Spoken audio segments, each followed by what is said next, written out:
Yeah, this Stormy Daniels and Michael Cohen situation, we all know it's just BS. Anyhow, Benny Johnson just posted that Andy Ogles just roasted Stormy Daniels and Michael Cohen. What a great way to start this video off. You know, if I started a story with a convicted felon and a hooker walk into a bar, you would immediately know that it's a joke. Well, that's what we have here, a joke of a trial. We have a convicted felon who has a vengeance against the president.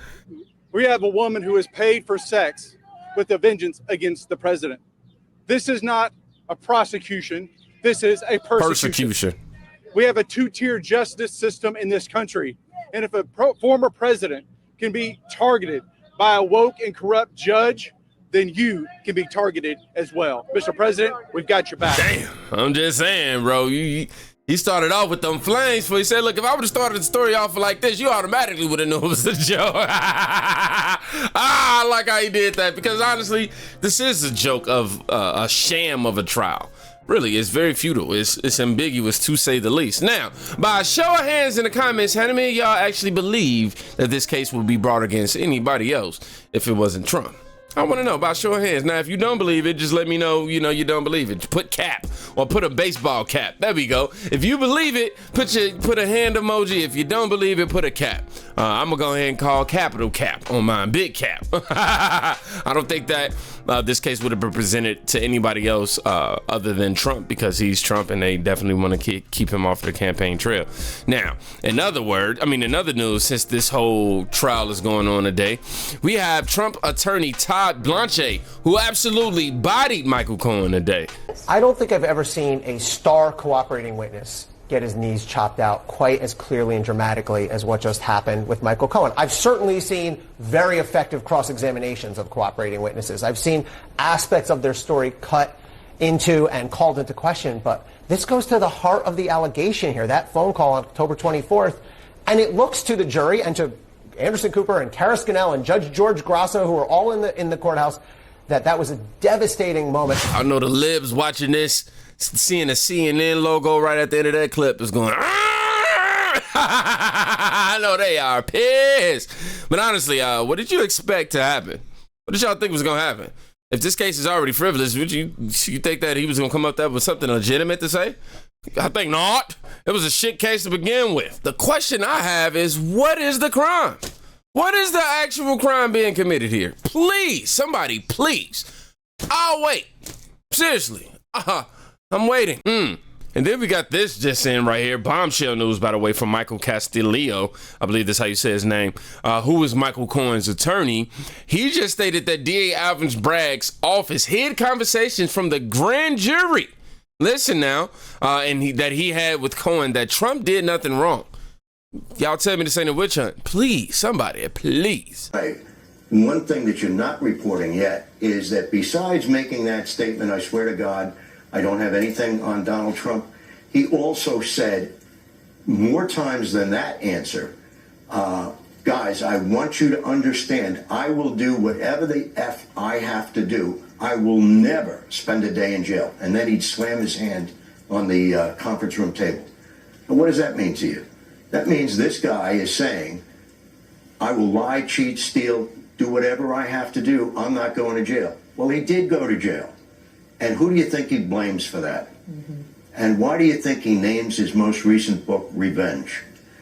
I mean, quite frankly, he's using this to monetize himself, because this is the only way this guy can make money right now.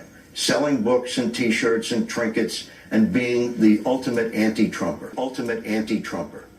And because he was doing that on TV, and I saw that, I said, I can't sit by and let this guy tell the grand jury, tell the jurors now this false story, when he told us the opposite story at a moment when he was desperately seeking a way out and was willing to kill himself. And certainly cooperating with truthful information is a lot easier. But he didn't have any truthful information. Why don't they call this man to be a witness? I'm saying, like I told y'all in the last video, y'all heard the phrase, Lord, be my witness. Yes, God is on our side all the time. Amen. But Lord, we need him to be the witness today real quick. You know what I'm saying? Not to fill in for you in no kind of way, but you know what I'm saying? To be a light. Because I'm really sitting back going, how is this case still continuing? after knowledge of things like this. Michael Cohen casually lies. I don't think that's a shocker at this point, you know? But what is a shocker is the fact that Anderson Cooper, what? And when you lost Anderson Cooper and CNN, oh my God, y'all, this last couple of weeks, CNN been on point just a little bit. We gonna give them a little credit, just a little bit. Because they can no longer take up for these Biden trials and defend these lies. I can't blame them. But Lord, what their jobs gonna look like in 2025, I don't know. Before the lunch break, it was incredible. I mean, it was, Ellie Honig on my program last night had talked about, on a cross-examination, lawyers want to kind of put the witness in build a box around the witness and then slam it shut.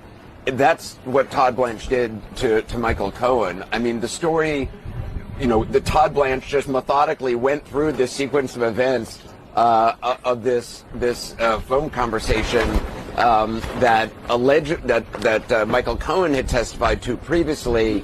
That he had this consequential phone conversation with Donald Trump. It was a 90-second phone conversation. I believe it was October 24th was the date that was testified to in around 8 p.m. or so at night.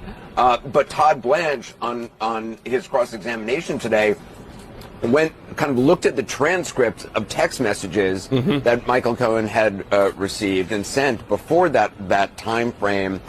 And there had been this series, I guess, of crank calls that Michael Cohen had received. It turned out to be from some 14-year-old. There was an exchange of messages between the alleged 14-year-old and Michael Cohen. And then Michael Cohen texts Keith Schiller at like 7:50 something or 7:48 p.m.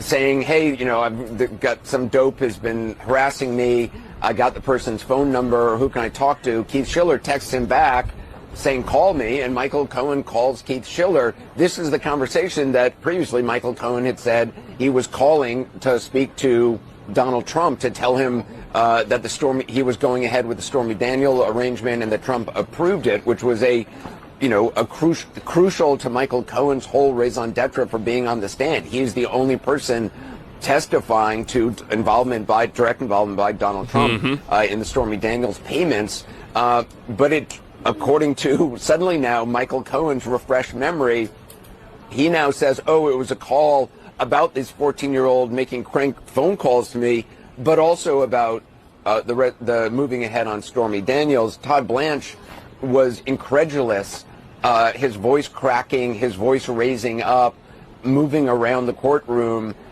speaking, saying that what the jury doesn't want to hear, him guessing, it wants to hear facts.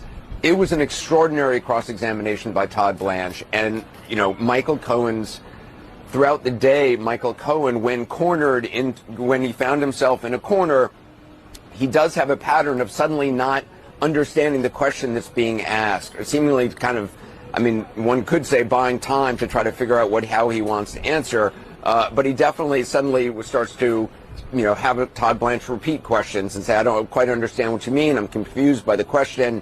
But this time, Michael Cohen was cornered in what appeared to be in jail. A lie, I think, to many in the room.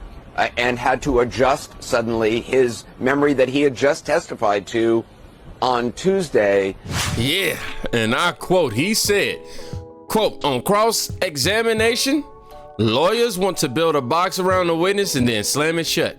And that's exactly what Todd Blanche, I had to make sure I said his name right because I heard him say his name earlier, did to Cohen. He definitely did that to Cohen, for sure. And why ain't nobody talking about why Stormy Daniels ain't paid Donald Trump back for that defamation lawsuit, the false accusations, huh? I heard it's up to $500,000 that she owes him now, and Trump didn't even care about it. I think he only did that really just to prove a point, and which is a great point to prove, to stop lying on people, and just also, teach her a quick little lesson. But before I turn this over to Matt Gaetz, I want to ask y'all, what was the crime that Trump committed? Please tell me. I want to know. Thank you. Well, I'm honored to be here with my colleagues from the House Freedom Caucus, where we watched Michael Cohen get dog-walked through the series of lies he has told. There is literally no branch of government that Michael Cohen has not lied to. He lied to investigators. He lied to the judge who sentenced him. He lied to the United States Congress, and he committed these lies for his own benefit. And while we're talking about what we saw in that courtroom going on for people's own benefit, we would be remiss if we did not mention this corrupt judge, this judge whose own family is making six figures off of Democrat politics that continues to gaslight the country that there's some sort of crime committed by President Trump. This is a made-up crime. No other American in the country would be charged with this type of crime. It's like the Mr. Potato Head doll of crimes, where they had to stick together a bunch of things that did not belong together. Observing the jury, I could see that there was a great appreciation for the liar that Michael Cohen was, and we are not getting a fair shake in front of this judge. The prosecutors don't even have to state the basis for their objections. He's agreeing with the prosecutors without even hearing argument on these objections, and there should be evidence getting in about the depth and breadth of Michael Cohen's lies that we're not seeing entered into it. And so we're here voluntarily supporting our friend President Trump, the leader of our movement, the leader of our party, and soon again the leader of this great country. And I want to hand it over to the leader of the House Freedom Caucus, my friend Bob Good. Tell y'all one thing I'm starting to notice. The left, they don't care about evidence or guilt. It's about their dislike for Trump. That's it.